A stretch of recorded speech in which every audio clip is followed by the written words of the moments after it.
Hello दोस्तों, welcome to Amandeep commerce classes. कैसे हैं आप सब? तो दोस्तों आज मैं लेके आ चुका हूँ डे 25 आप सब बच्चों के लिए। यार मैंने लास्ट सेशन में 11th क्लास का 3rd चैप्टर ख़त्म करा था, तो अब 12th वालों की बारी है। तो 12th वालों, रिटायरमेंट की जितनी भी कॉम्प्लेक्सिटीज़ हैं आज सारी ख़त्म हो जाएंगी। इन जितने भी वीडियोज़ आएंगी 2 से 3। आज पहला वीडियो है रिटायरमेंट पे। सबसे पहली कॉम्प्लेक्सिटी है लोन। बच्चों को लोन के बारे में नहीं पता कि सर ये लोन अकाउंट क्यों बन रहा है, कैसे बनता है, क्या होता है इसके अंदर। आज हम लोन के बारे में कंप्लीटली सीखेंगे विद एग्जांपल। बस लास्ट तक बने रहना। चलो स्टार्ट करते हैं। देखो यार, सपोज करो 3 पार्टनर है, A B and C. A B and C, ठीक है। सी भाई रिटायर हो गया, तो ए और बी ने मिलके इसका हिसाब किताब चेक किया कि इसका हिसाब किताब तो यार करीबन 5 लाख रुपए है जो बन रहा है, जो इसे मिलेगा रिटायरमेंट पे। तो कभी कभार क्या होता है ना, फर्म के पास पैसे नहीं होते, फर्म के पास पैसे इमीडिएट नहीं होते कि हम उसे सी को रिटायरमेंट पे इमीडिएटली पैसे दे पाएँ। तो फर्म क्या करता है, सी से बोलता है भाई सी, इसे यार हम अपना लोन मान लेते हैं। मतलब सी के जो हमें 5 लाख रुपए देने हैं, मतलब फर्म को जो 5 लाख रुपए देने हैं, वो फर्म उसको अपना लोन मान लेती है। और सी से बोलती है देख सी, हर साल एवरी ईयर तेरे को इंस्टॉलमेंट मिलती रहेगी विद इंटरेस्ट। सी खुश, अरे ठीक है भाई, मैं किसी और को लोन देता तब भी तो इंटरेस्ट मिलता, तुम दे दो इंटरेस्ट, कोई दिक्कत वाली बात नहीं है। तो इनके बीच में एक एग्रीमेंट हो जाता है कि भाई ये 5 लाख रुपए हमें तुझे देने हैं, हम तेरे को हर साल इतने इतने पैसे विद इंटरेस्ट देते रहेंगे। That's it. क्या केस समझ आया कि लोन पिक्चर में क्यों आया? सर ये समझ आ गया, बट लोन अकाउंट कैसे बनता है? बेटा मेरे को बस फर्म के, आपको पता है हमें फर्म के पर्सपेक्टिव से सोचना है। अब फर्म का जो पर्सपेक्टिव है वो क्या कहता है, ये जो लोन है ये फर्म के लिए 4 चीज़ों में से क्या है? ये इनकम है, ये एसेट्स है, ये लायबिलिटीज़ है, या फिर ये एक्सपेंस है। सर ये लायबिलिटी है। बेटा अगर फर्म के लिए लोन एक लायबिलिटी है तो इसका नेचर क्या होगा? सर ये तो आपने बहुत अच्छे से पढ़ा रखा है, इसका नेचर क्रेडिट होगा। अगर ये बढ़ेगा तो बच्चों क्या होगा? Sir credit. घटेगा तो सर डेबिट। क्या ये चीज़ क्लियर है? बिल्कुल। प्रैक्टिकल एग्जांपल पे मूव करते हैं अभी इसी वक्त। चलो जी, ध्यान से समझना। A B and C are 3 partner sharing profit ratio 3:2:1। C retire हो गया और ए और बी को ना 1.5 लाख रुपए देने रिटायरमेंट पे सी के, ठीक है। ये जो अमाउंट है ना 1.5 लाख की, ये ए और बी एज अ लोन पे करेंगे, इमीडिएट पैसा नहीं है। ये जो 1.5 लाख है ये 2 ईयरली इंस्टॉलमेंट में पे कर रहे हैं, ठीक है। मैं लिखना भूल गया, 75,000 ईच, 75,000 ईच। ये 75,000 के इंस्टॉलमेंट में पे कर रहे हैं, इंक्लूडिंग 10% इंटरेस्ट। इंक्लूडिंग 10% इंटरेस्ट मतलब जो भी इंटरेस्ट बनेगा 75,000 में वो भी इंक्लूड है। और जो बची हुई अमाउंट होगी, अगर 2 साल के बाद भी कोई अमाउंट बच गई, सर हाँ जी सर 1.5 लाख है, 2 साल 75,000 दे दिया तो कहाँ से बच जाएगा? बेटा इंटरेस्ट भी तो लग रहा है। तो जो भी अमाउंट बचेगा वो कब पे होगा? 3rd ईयर के अंदर। तो चलो लोन अकाउंट बना लेते हैं यार, सिंपल, कुछ है ही नहीं। अरे यार चलो ईयर ले लो, स्टार्ट होने वाला 1/4/2022, ठीक है जी। आ जाओ जी, आ जाओ, लोन अकाउंट बनाएंगे। ऊपर चला जाना भाई, ये नहीं जाएगा भाई ऊपर। लोन अकाउंट बेटा सबसे पहले डेट, प्रेजेंटेशन मैटर्स, हमेशा ध्यान रखना। Particulars, amount. बेटा डेट, पर्टिकुलर्स, अमाउंट।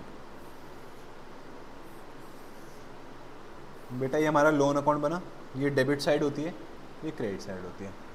अब बेटा हमारा लोन का नेचर तुम्हें पता है, क्रेडिट होता है। फर्म को कितना पैसा देना है? 1.5 लाख रुपए। तो ओपनिंग बैलेंस 1/4/2022 को बाय बैलेंस बीडी कितना है? बाय बैलेंस बीडी कितना है? सर 1.5 लाख है। सर ओपनिंग बैलेंस आपने क्रेडिट साइड में क्यों लिख दिया? अरे बुद्धुओं, 11वीं में कुछ पढ़ के आए हो, नहीं पढ़ के आए? बेटा जिस अकाउंट का नेचर क्रेडिट होता है उसका ओपनिंग बैलेंस क्रेडिट साइड ही जाता है। Is that clear? हाँ जी सर क्लियर। चलो जी, कितना लोन था जी? 1,50,000। अब जी हुआ क्या, 31 मार्च 2023 में इस पे इंटरेस्ट लगेगा। बिल्कुल सर लगना ही चाहिए इंटरेस्ट। बेटा कितना इंटरेस्ट लगेगा? सर 1,50,000 का 10% लगेगा, मतलब कितना लग गया बेटा? 15,000 रुपये। कोई दिक्कत? अब बेटा 31 मार्च 2023 में हमने पे करा। सर ये पे बैंक में, बेटा एक बात बताओ, मैंने बताया था लोन का नेचर क्या होता है? क्रेडिट, क्योंकि लायबिलिटी है, बढ़ेगा तो क्रेडिट हुआ, इंटरेस्ट से हमारा लोन की वैल्यू बढ़ गई, और जब ये घटेगा तो डेबिट होना चाहिए। मतलब अगर हम पेमेंट कर रहे हैं तो हमारा लोन कम हो रहा है, तो हमने डेबिट कर दिया। कितना पैसा पे कर रहे हैं बेटा? सर 75,000, जिसके अंदर इंटरेस्ट ऑलरेडी इंक्लूडेड है, इंटरेस्ट ऑलरेडी इंक्लूडेड है। तो बेटा टोटल कर लेते हैं, 1,65,000, 1,65,000 बेटा यहाँ पे आ जाएगा 2 बैलेंस CD, ये आपकी बेटा बैलेंसिंग फिगर आएगी। 1,65,000 में से बेटा 1 लाख एंड ये बच जाएगा बेटा 90,000। अगर 1,65,000 में से 75,000 माइनस करोगे तो क्या बचेगा? 90,000। बेटा करके देख लेना, हाथ से गलत मत करना, क्या पता मैं गलत कर दूँ, फिर भी क्रॉस चेक कर लेते हैं। 1,65,000 में 65 जाएंगे 1 लाख, 1 लाख में से 10,000 90। क्लियर है बेटा? हाँ जी, हमने बिल्कुल सही किया। यहाँ तक आगे चलें, यहाँ तक क्लियर है? चलो जी आगे अकाउंट बनाते हैं। अब आ गई बेटा नेक्स्ट ईयर की बारी, 1/4/2023 बाय बैलेंस BD। जो पिछले साल का क्लोजिंग बैलेंस है वो इस साल का ओपनिंग बैलेंस हो जाएगा। जी सर बिल्कुल एग्जैक्ट। फिर उसके बाद हमें इंटरेस्ट लगाना है 31 मार्च 2024 में बाय इंटरेस्ट। कितना इंटरेस्ट लगेगा बेटा? 9,000 रुपये लग गया। सर बिल्कुल लग गया बेटा, प्लस माइनस प्लीज़ करके देख लेना, अंदाजे से मत करना, ठीक है? हाँ जी। अब यहाँ पे 31 मार्च 2024 में हमने पेमेंट करी है। बेटा कितनी पेमेंट करी है? सर 75,000 करी है, जिसके अंदर इंटरेस्ट भी इंक्लूडिंग है। तो देख लेते बेटा कितना क्या बन रहा है।